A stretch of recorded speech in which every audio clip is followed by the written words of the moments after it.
Kemudian yang kedua, berpikir komputasional meliputi solusi efisiensi dan optimal, yaitu bertujuan menemukan cara paling efektif dan efisien untuk menyelesaikan tantangan atau permasalahan. Kemudian yang ketiga, yang meliputi berpikir komputasional yaitu aplikasi di dunia nyata, berarti dalam kehidupan sehari-hari, baik di sekolah, di rumah maupun di masyarakat. Apa itu aplikasi dunia nyata? Yaitu terlihat pada robot pengantar makanan atau sistem pintar di perkebunan kelapa sawit misalnya.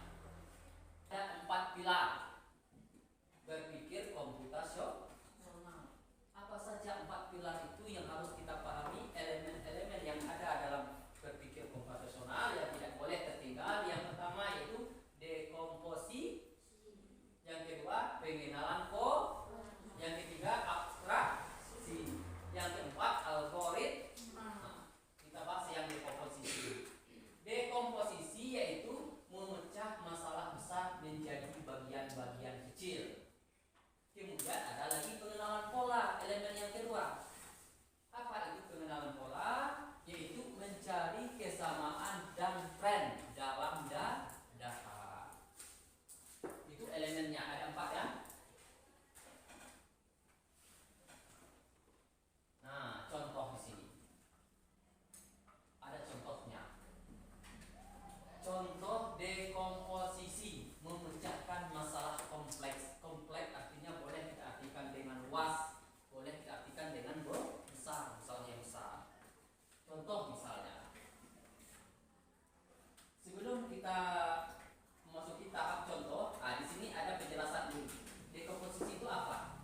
Dekomposisi adalah seni membagi masalah besar dan rumit menjadi komponen-komponen yang lebih kecil, lebih sederhana, bisa diperhatikan, dan lebih mudah dikelola. Contoh praktis, contoh sederhananya bagaimana Pak? Begini. Contohnya kita merencanakan liburan. Kita merencanakan liburan panjang, bisa kita dekomposisikan. Ya, misalnya kegiatan kita ingin melaksanakan liburan panjang. Bagaimana dekomposisinya? Tentunya dari masalah besar kita uraikan sampai ke bagian-bagian kecil. Apa dalam pertimbangan kita Pak? Beginilah. Yang pertama, kita dalam topik besar, masalah besar, misalnya merencanakan libur panjang. Yang kita rinci itu apa? Yang pertama, tentu kita memilih di mana kita akan melaksanakan libur panjang. Yang kedua, berapa banyak anggaran yang dibutuhkan untuk melaksanakan liburan panjang.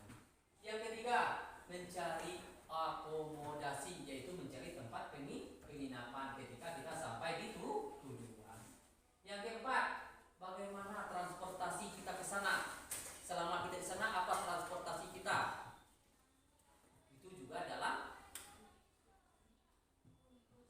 dekomposisi. Kemudian yang keempat, kita membuat jadwal kegiatan kita. Jadi ada jadwalnya. Kalau kita liburan panjang, jadwalnya dimulai dari apa dan diakhiri dengan apa. Ya, berarti itu contoh dekomposisi, yaitu merencanakan liburan panjang. Apa manfaat utama dari dekomposisi? Apa manfaat utama? Tentunya mempunyai manfaat. Dengan adanya dekomposisi, suatu rencana yang telah kita buat, ada manfaatnya. Yang pertama, memudahkan memahami masalah secara menyeluruh. Yang kedua, meningkatkan fokus pada setiap bagian.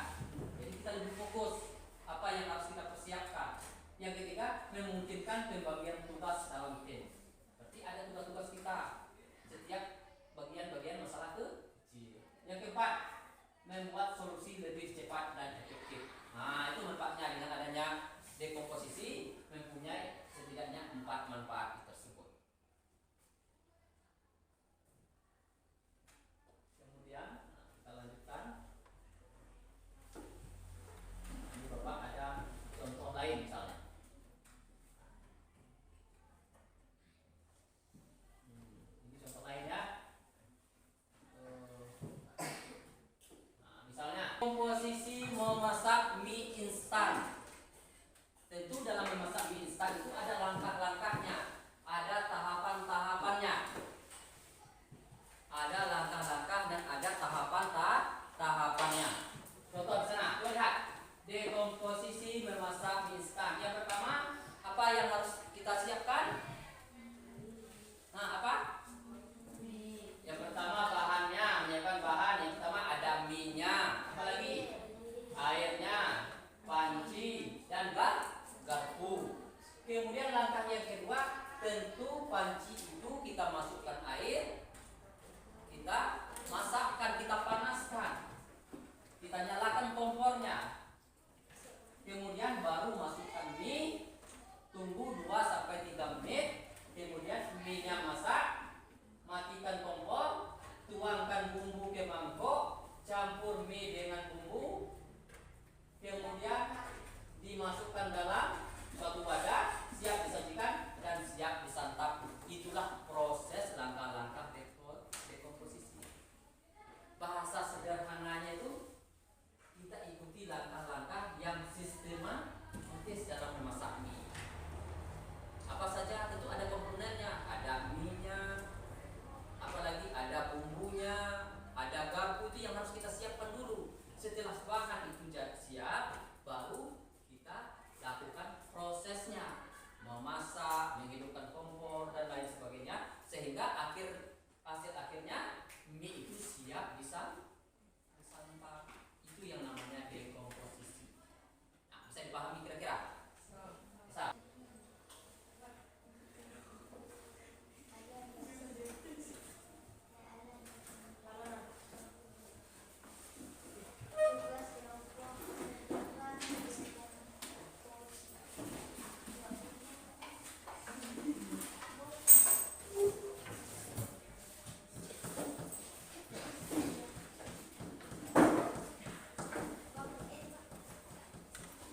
Nah, satu lagi di sini. Siapa ya?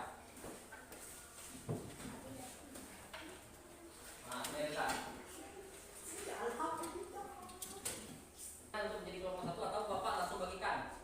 Menunjuk langsung. Nah, ini kelompok 1, kelompok 2, kelompok 3. Nah, kerjakan dalam kertas ini. Bikin nama kelompok dan nama anggota.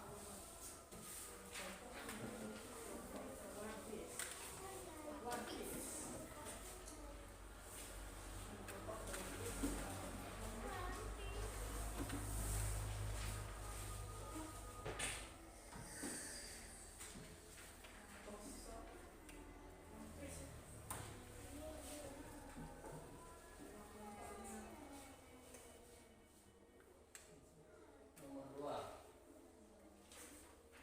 Nah, bikin di kertas itu nama kelompok. Nah, perintahnya yang pertama, tugas kelompok.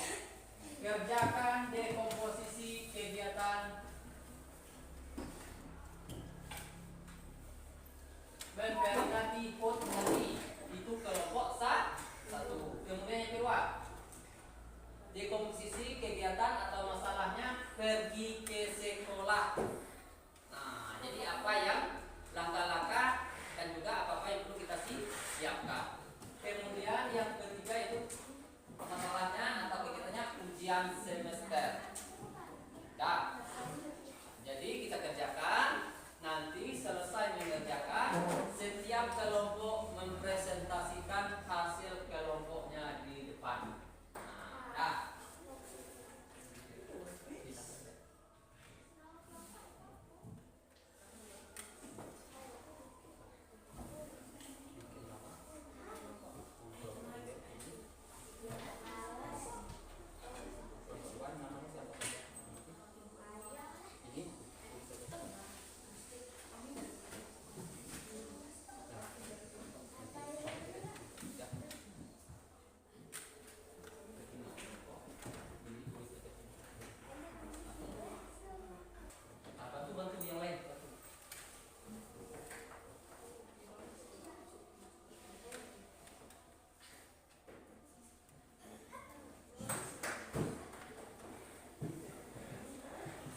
silakan disimak, didengarkan kepada kelompok 1 untuk mempresentasikan tugas kelompoknya. Silakan.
penjelasan kalian semua tadi, berarti Bapak sudah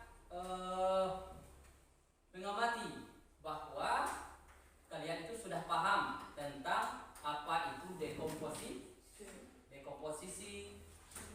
yang terlebih yaitu bagaimana kita memahami tentang berpikir secara komputasional. Bagian dari berpikir komputasional yaitu salah satunya dekomposisi. Ada pertanyaan? Kalau tidak ada pertanyaan, nah mari kita simpulkan pelajaran kita hari ini, yaitu tentang apa itu berpikir komputasional. Yang pertama, berpikir komputasional meliputi pemecahan masalah secara sistematis. Yang kedua, solusi efisiensi dan optimal. Dan yang ketiga yaitu aplikasi di dunia nyata. Ketiga hal inilah yang dikatakan berpikir secara komputasional atau berpikir komputasional.